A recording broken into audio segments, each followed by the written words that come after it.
My name is Ethan Statham, and I'm a student at Post-8 Middle School and an active scout in Delaware. Today, I'd like to talk to you about the Orienteering Trail located at Post-8, Allen Freer, and Charlton schools. So you might be asking yourself, what is orienteering? Orienteering is a process of moving through different terrain using a map, compass, and your understanding of how they work.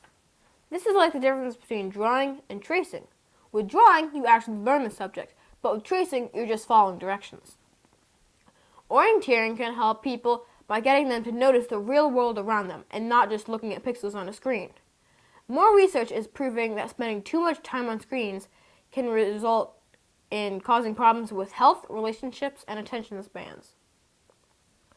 What is a topographic map? I have one right here. A topographic map represents objects from the physical world in 2 dimensions. What makes it different from other maps is the wavy lines, like this one right here. These show changes in the height or elevation. The farther apart the lines, the more flat the land appears. The very uneven ground would show lines that are very close together. Our course at the schools are pretty flat, like most of Delaware, so the lines are far apart. What is a compass? A compass is a tool that uses a magnetic needle to point towards the magnetic north and south parts of Earth. Many compasses are made with details to show degrees of movement that can help someone navigate from one place to another.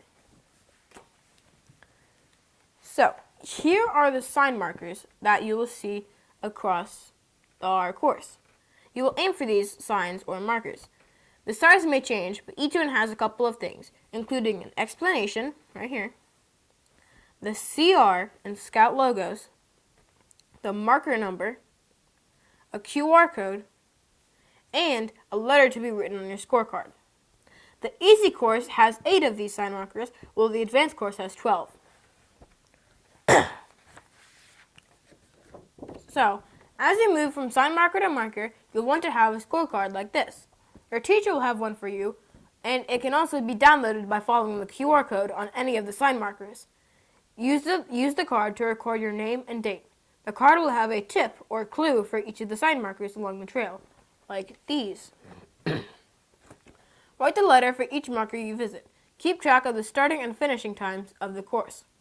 Orienteering clubs help individuals keep track of their times and compete with others. So, about the QR code. This is the QR code on each sign or marker.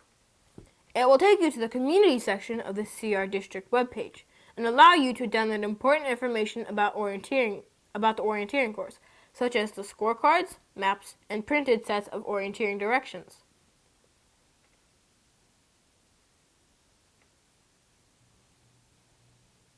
I'd like to talk about some of our items in more detail. The compasses we're using look something like this.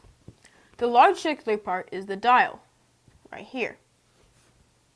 This is labeled in degrees. Most of the time, you'll use 0 or 360 is north, 180 is south, with 90 being east and 270 being west. This dial can be turned. On the edges of the dial are 2 orienteering lines, right here and right here.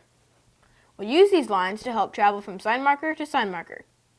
The edges of the compass are marked with rulers, right here and right here, to help you measure distance on the map. Next is the orienteering arrow, right there. This will be a target for us to get the needle into, like it's home. The needle is the most important part of any compass. The red part points towards magnetic north, this thing right here.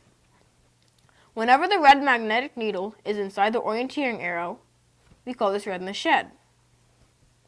Finally, the blue part is the direction of travel arrow, right here. This should be aimed in the direction you want to go. Parts of a topographic map.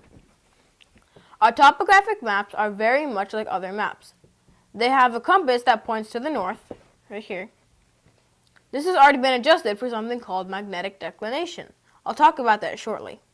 The school buildings are in black, right here, with trees in green, right here, water features in blue, state roadways in gray, and the red lines show north and south, here. The wavy lines connect land that is the same height, like this thing. Since most of the land is flat, most of the lines are far apart. The chart on the right provides clues for each marker and a scale to help show distance. The clues and the scale.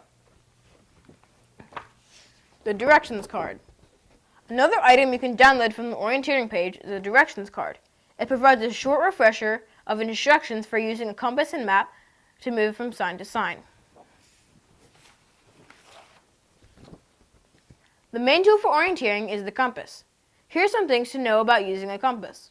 First, the tiny needle has been magnetized. This will point towards the magnetic north on the Earth, right here. If you have enough magnetic material or metal near the compass, it can show false readings. This housing can be turned and needs to be in order to use the compass and map together. Red in the shed. As mentioned earlier, when traveling from one sign marker towards another, it will be important to turn the compass and yourself so the red magnetic needle goes into the red outlines of the direction of travel arrow, right here. This is called red in the shed. The direction of travel. Once you have the compass dial turned and the compass positioned, you'll want to point the direction of travel arrow towards your next target. As the name implies, this should be the direction you want to be traveling, here. So, magnetic declination. The Earth's core creates magnetic poles. These are located deep inside the Earth, but also move around at a steady pace. So the place the magnetic compass points isn't exactly the North Pole on the Earth. This process of adjusting between these 2 points is called magnetic declination. You'll need to look up the exact details of the places you travel and see if the map has been adjusted for this. Our course map has already been adjusted for this as of 2019, but it will need more adjustments as time moves along.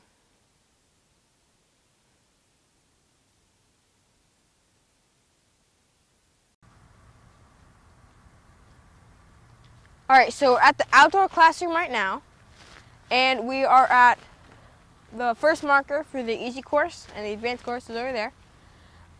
So right now, I'm looking at the sign. It says that P is the letter for it. So we're going to write that down on our scorecard. So right now, what we're going to do to get from 1 to 2 is we're going to orient the map. Now we're going to do this to make sure that the things that on the map line up with everything in the real world. Orienting the map and compass. So the first step to doing this is you want to take your compass, make sure it's straight out, and now you'll take the 0 or 360 degree mark, and then you want to turn that so it lines up with the direction of travel arrow. Now once you have that done, you want to take one of the edges of the compass, one of the flat edges, and line it up with one of the north-south lines on the map. I'm going to use this one right here. So I'm going to take this edge, line it up,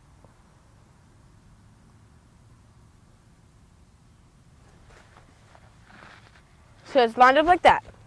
Now, the next step is to take the map and compass and turn them all together until the needle is in the orienteering arrow. Once you have that, that's called red in the shed. That's what we want to do. Now that that is done, we know that the map and compass are all oriented because north and north both match up. So, now that we have our map and compass oriented, we're going to try and get from marker 1 to marker 2. So, the first thing you want to do is take the edge of your compass and line up 1 and 2. Try and get near the middle. Now, that gave me about 2.2 centimeters. So we're going to take that and line it up near the scale, right here. Oh. So that 2.2 centimeters looks like it'll give me about 110 feet. So we want to remember that for later. So now what we want to do is you want to take the edge of the compass, line up between 1 and 2 again, and make sure that the direction of travel arrow is pointing from marker 1 to marker 2. Now that we have that, we take the dial and turn it so that the two lines right here are parallel with the north-south lines. So now that we have that, we want to take our compass and lift it up.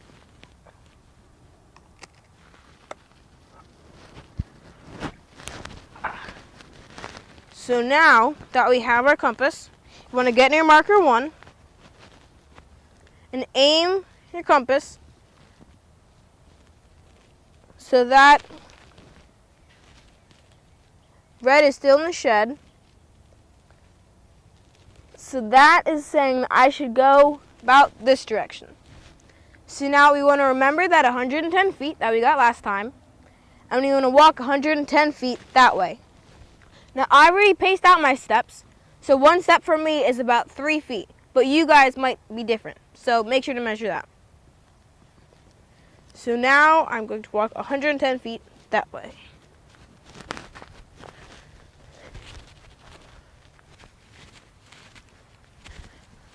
All right, 110. So the marker's right here. So now is when we are going to use our scorecard. So E1 was going to be P, because we saw that over there. E2 says A right there, so it's going to be A. And we should also have our name and date and start time. So after this, we are going to repeat the process of getting from E1 to E2 until E8. After we have E8 done, we're going to record our end time, and then we could compare scores with our other friends.